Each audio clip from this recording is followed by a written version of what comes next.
Assalamualaikum warahmatullahi wabarakatuh. Terima kasih ya Bapak Ibu, saya udah diberi kesempatan untuk berdiri di sini.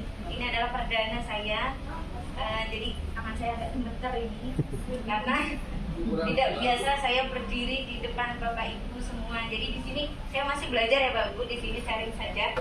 Jadi ada beberapa yang saya dapatkan nih dari proses pembelajaran saya selama pendidikan guru penggerak.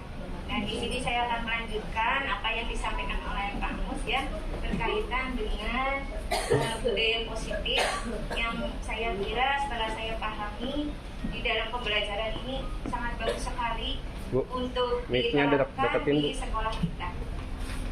Tadi sudah sampai ke restitusi.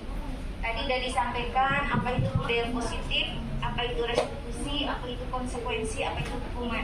Jadi hukuman, restitusi, dan konsekuensi itu sangat berbeda. Perbedaannya apa? Tadi sudah disampaikan bahwa menghukum kalau di sini lebih ke apa? Hukuman fisik maupun verbal yang menunjukkan seperti menunjuk, melotot atau menghardik. Yaitu mungkin saya sendiri pernah melakukan atau Bapak Ibu mungkin punya pengalaman yang sama ketika menghadapi anak. Jadi sebenarnya bagaimana kita mempelajari budaya positif yang sudah disampaikan Pak Mus tadi, kita lihat bahwa sebenarnya guru itu mempunyai posisi kontrol, yaitu ada 5 posisi kontrol di sini. Kita itu sebagai guru bisa menjadi penghukum. Bagaimana seorang guru menjadi penghukum? Itu ketika menghadapi anak yang bermasalah, ya di sini guru menggunakan hukuman fisik maupun verbal yang menunjuk begini, melotot dan menghardik biasanya. Jadi seperti kata patuhi aturan saya, awas misalnya seperti itu. Jadi di sini anak akan cenderung marah dampaknya, terus takut, terus mungkin agak sedikit pendendam gitu, atau mungkin agresif. Seperti pengalaman saya pada saat saya ngajar di suatu sekolah, bisa saya sebutin ya. Jadi ada guru yang dalam mengatasi masalah anak ini cenderung ke arah menghukum. Apa yang terjadi Bapak Ibu? Kursinya dikasih permen karet dan ban motornya dibocorin. Itu karena mungkin kejadian seperti itu sudah sering mungkin. Jadi si anak merasa tumbuh rasa dendam atau agresif. Dan mungkin kita sebagai guru nggak ingin seperti itu terjadi pada anak-anak kita. Nah, kemudian ada posisi pembuat rasa bersalah. Mungkin kita nggak menyadari bahwa apa yang kita lakukan, terutama saya di sini, telah membuat murid itu merasa bersalah. Jadi di sini posisi yang bagaimana sih membuat rasa bersalah? Guru bersuara lemah lembut biasanya. Jadi diajak ngobrol dalam keheningan gitu. Terus suaranya lemah lembut membuat rasa tidak nyaman. Jadi rasa takut gitu. Terus biasanya kata-katanya ini, ibu sangat kecewa, malu atas perilakumu ini.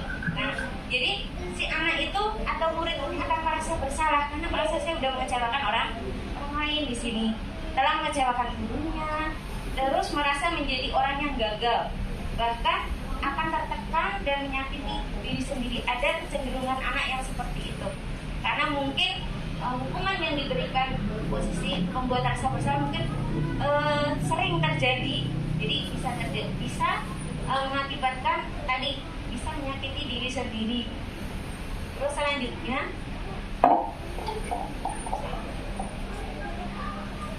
terus ada posisi teman.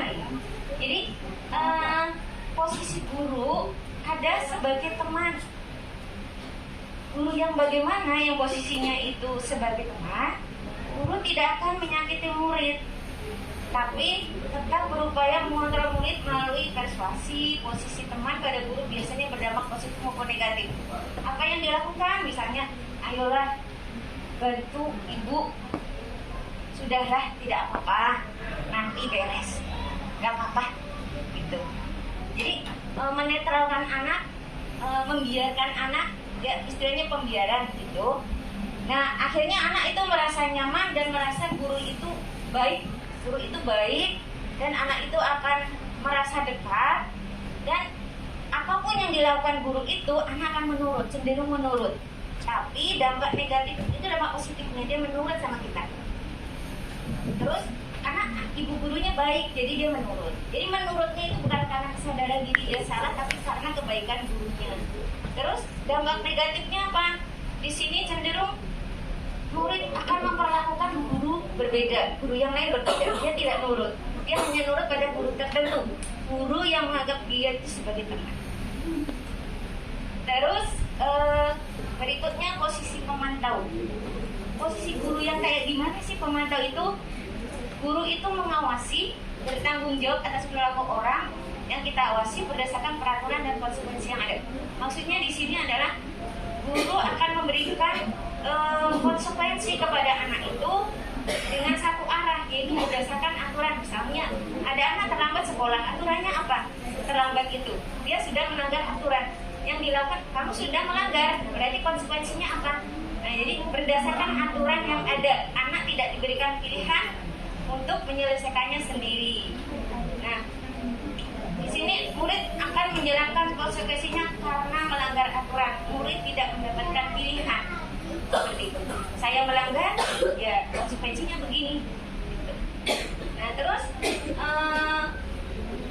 manajer. Nah, posisi ini katanya posisi yang paling ideal. Yang menurut saya selama saya mendapatkan pembelajaran ini, nah posisi inilah yang saya cari. Gak tahu, mungkin Bapak itu demikian juga. Nah, apa itu posisi manajer? Guru berbuat sesuatu bersama murid, kemudian mempersilahkan murid mempertanggungjawabkan perilakunya, mendukung murid untuk dapat menemukan solusi sendiri. Jadi di sini ada tahap-tahapnya. Posisi manajer ini akan lebih ideal lagi ketika guru dapat membuat anak bisa menjadi manajer dirinya sendiri, yaitu dengan menggunakan segitiga restitusi.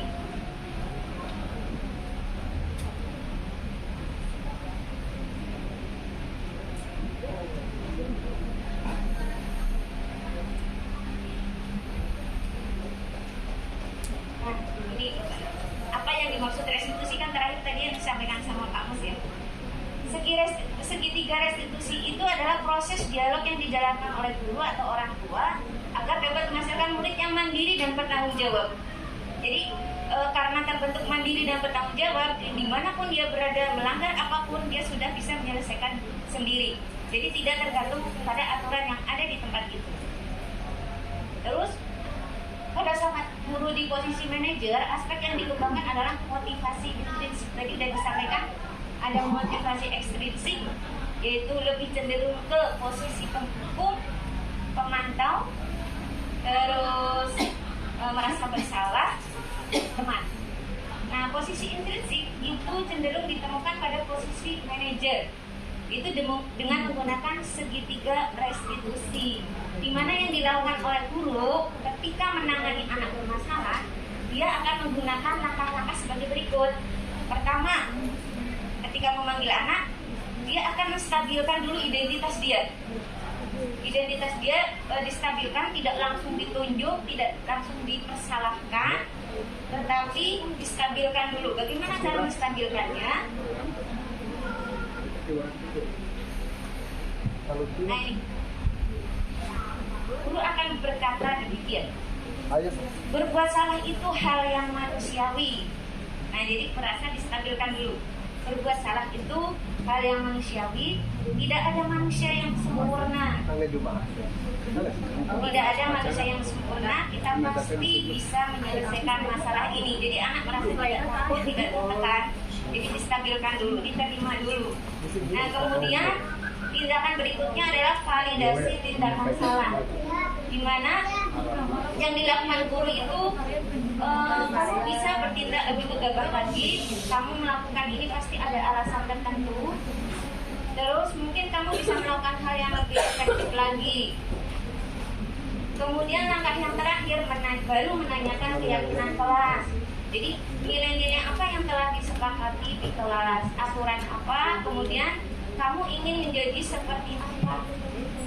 Apakah kamu mau menyelesaikan masalah ini? Nah, disinilah diberi kesempatan murid untuk menyelesaikan masalahnya sendiri, karena tadi dia sudah menyadari kesalahannya sendiri, sehingga muncul rasa tanggung jawab dan kemandirian. Dari rasa tanggung jawab inilah kemudian akan menjadi sebuah budaya positif, menjadi kebiasaan positif di sekolah kita. Nah, berikutnya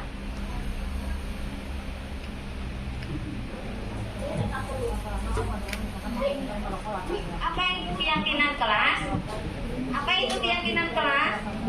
Nah, jadi tadi kan ketika guru mengarahkan murid, keyakinan kelas yang mana yang sudah dilanggar?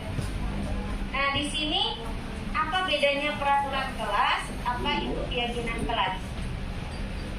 Mungkin dalam keseharian kita ketika kita mengajar di sekolah banyak perilaku-perilaku anak yang tidak sesuai. Mungkin dia ngantuk, dia tak peduli, dia cuek, dia rame, dia gaduh sendiri, terlambat masuk dan sebagainya. Itu sangat mengganggu proses pembelajaran di kelas. Apa yang harus kita lakukan? Mungkin kita bisa melakukan dengan membuat keyakinan kelas supaya anak menyadari kesalahannya. Apa itu keyakinan kelas? Nah, di sini kadang saya sendiri merasa keyakinan kelas itu indikatornya itu keaturan. Misalnya jangan terlambat masuk, jangan gaduh, jangan membawa senjata, barang-barang yang berbahaya dan sebagainya, itu aturan. Nah, tapi di sini keyakinan kelas itu sudah menumbuhkan rasa tanggung jawab, menghormati orang lain. Contohnya, selalu kembalikan buku ke tempatnya. Itu berarti keyakinan kelas yang muncul adalah rasa tanggung jawab. Terus dilarang mengganggu orang lain, berarti dia menyadari bahwa dia itu menghormati orang lain, harus menghormati orang lain. Tadi di sekolah 15 menit sebelum pembelajaran dimulai, berarti dia punya komitmen. Terus dilarang melakukan kekerasan, berarti dia menyadari akan keselamatan orang lain, menghormati orang lain. Terus dilarang menggunakan narkoba, nah itu kesehatan. Terus menggunakan masker, juga kesehatan atau keselamatan dan lain-lain. Itu bedanya peraturan kelas dan keyakinan kelas. Mudah-mudahan nanti saya bisa mencoba di kelas dengan membuat keyakinan kelas seperti ini. Nah, yang terakhir, mengapa tidak peraturan saja? Mengapa harus dengan keyakinan kelas? Kan kita gampang membuat kata-kata atau indikatornya dari peraturan kelas. Nah, di sini karena apa contohnya? Mengapa kita memiliki peraturan harus menggunakan helm ketika mengendarai motor? Kira-kira kenapa ya? Agar tidak ditilang. Agar tidak ditilang. Kalau nggak ada penilangan berarti nggak pakai helm aman, nggak apa-apa ya, Pak, ya. Bisa melanggar lagi ya, gitu. Terus mengapa kita harus datang tepat waktu pada saat mengikuti pelajaran atau masuk sekolah? Kenapa harus tepat waktu? Kira-kira kenapa ya, Bu? Agar tidak ketinggalan pelajaran. Agar tidak ketinggalan. Pinter ya, pinter. Nah, jadi mengapa harus keyakinan kelas itu untuk mendukung motivasi intrinsik tadi dari dalam kesadaran tanggung jawab. Ya, kembali ke nilai-nilai atau keyakinan lebih menggerakkan seseorang dibandingkan mengikuti serangkaian peraturan. Karena peraturan itu berlaku di tempat yang berbeda. Tempat berbeda, aturan berbeda. Tapi kalau keyakinan, apapun aturannya, dia sudah menyadarinya. Mungkin seperti itu yang saya sampaikan. Selanjutnya Bu Eva akan menyampaikan materi. Terima kasih Bapak Ibu. Assalamualaikum warahmatullahi wabarakatuh.